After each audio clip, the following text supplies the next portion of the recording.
I've lived in the same city for years without encountering anything out of the ordinary. Sure, there were whispers about certain places being haunted, but I brushed them off as nonsense. I never believed in ghosts, not until the night everything changed. It was a Wednesday just like any other.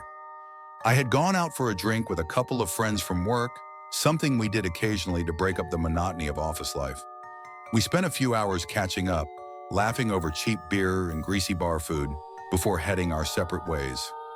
I wasn't drunk, just pleasantly buzzed, and I decided to walk home. It was a cool night, the kind where the city feels alive with possibility, even if it's almost midnight. The streets were quiet, only a few cars passing by every now and then. The streetlights cast long, eerie shadows on the pavement. I wasn't nervous, though. I'd walked these streets 1,000 times before. I knew every alley, every shortcut, and I always felt safe. But that night was different.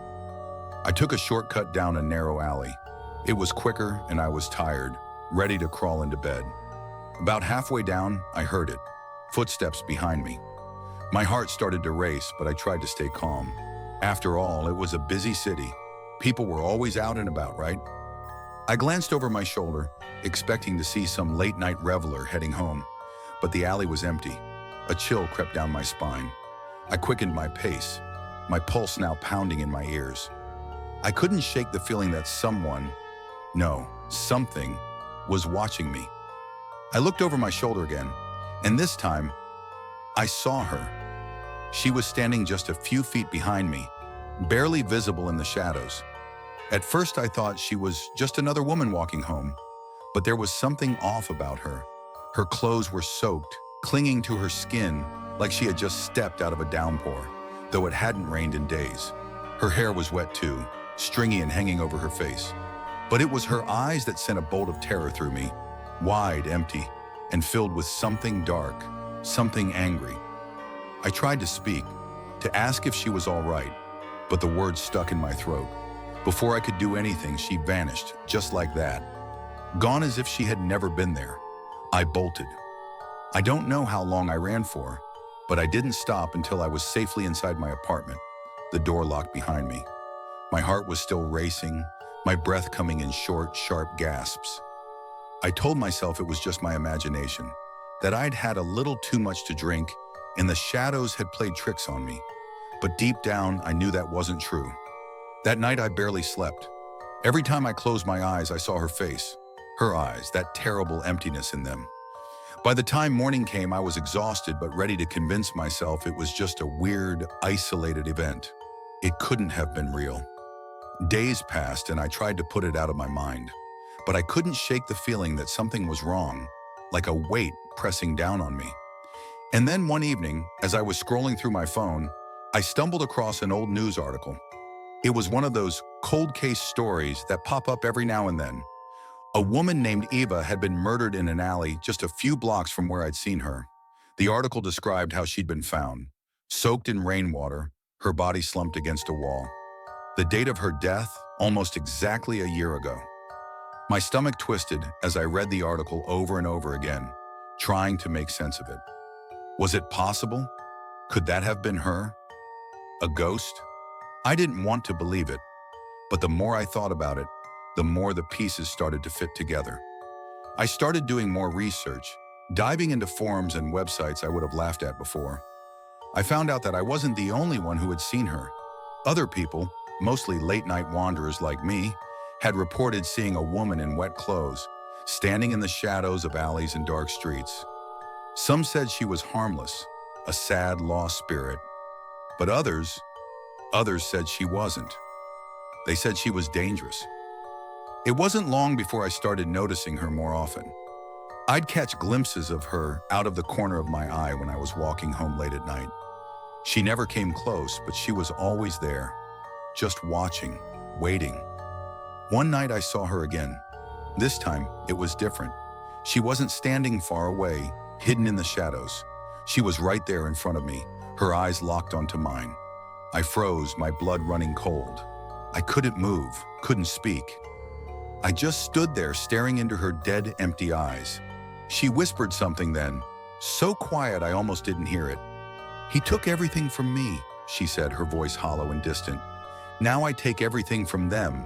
Before I could react, she was gone, but the words stuck with me, echoing in my mind. She wasn't just a lost soul, drifting through the afterlife. She was hunting, taking revenge, and she wouldn't stop until she had claimed enough lives to fill the void left by her own death. I wish I could say that I never saw her again, that she moved on or found peace. But I'd be lying. She's still out there, in the dark corners of the city, waiting for her next victim. I've tried to warn people, to tell them to stay away from the alleys at night, but no one listens. They all think it's just a story, just another urban legend. But I know the truth. I've seen her. I've felt her cold gaze on my back, and I know she's not done. So if you're ever walking home alone at night and you feel like someone's watching you, if you hear footsteps behind you but no one's there, run. Don't look back. Don't stop, because she's out there, and she's always hungry for more.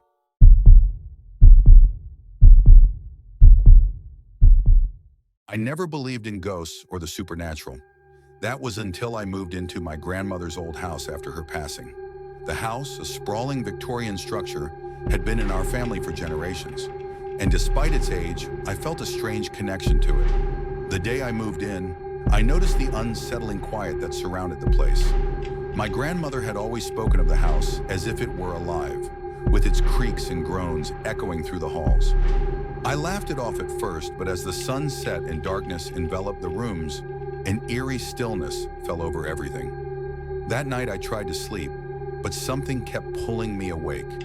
A soft, whispering sound floated through the air, barely audible, like someone calling my name just out of reach. I chalked it up to my imagination, a trick of the mind in a new and unfamiliar environment. Days passed and the whispers grew more distinct. I would hear them when I was alone, usually in the hallway outside my bedroom. Sometimes they would seem to come from behind the walls, like secrets being shared between shadows. I began to dread nighttime, feeling as if the house was watching me, waiting for me to surrender to its ghostly grip.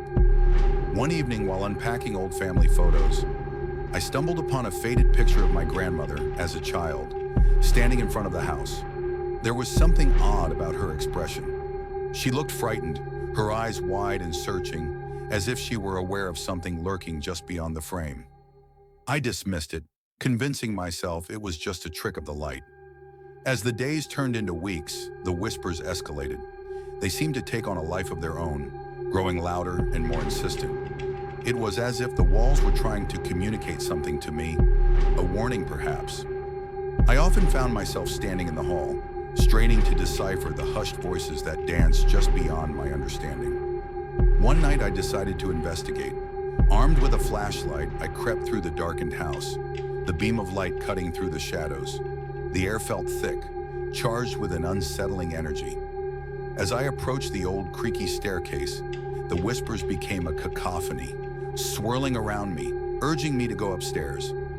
I hesitated, but curiosity overpowered my fear.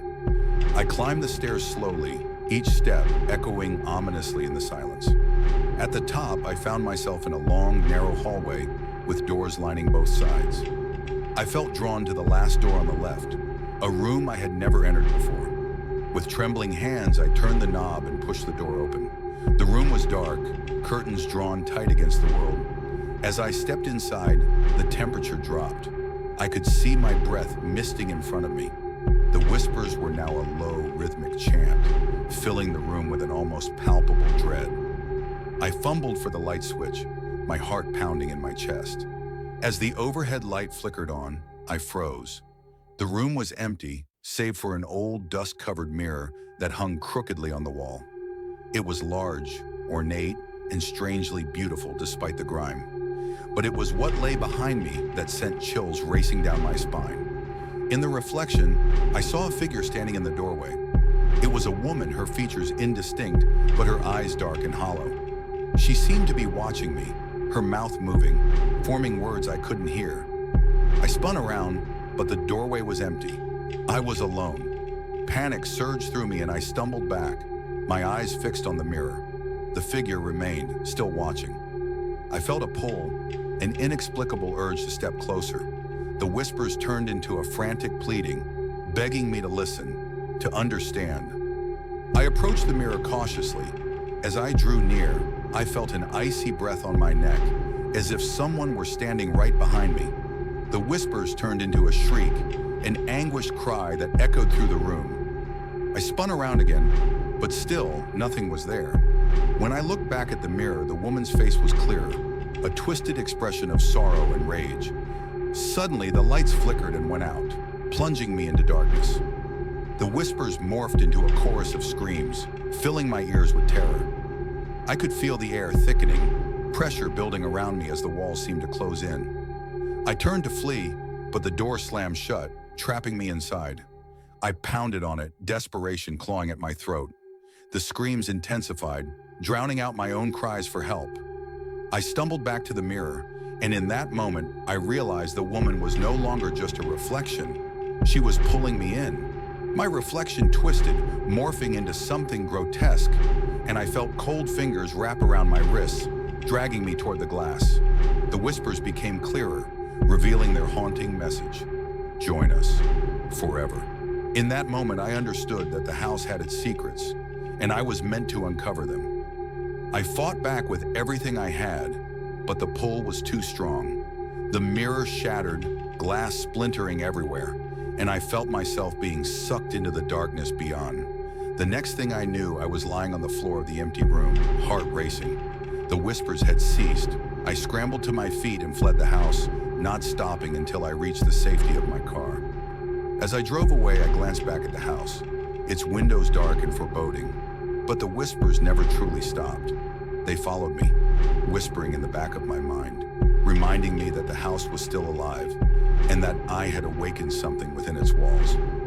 I've since tried to forget, but I can't shake the feeling that the woman in the mirror is still waiting for me, watching, whispering, waiting for me to return.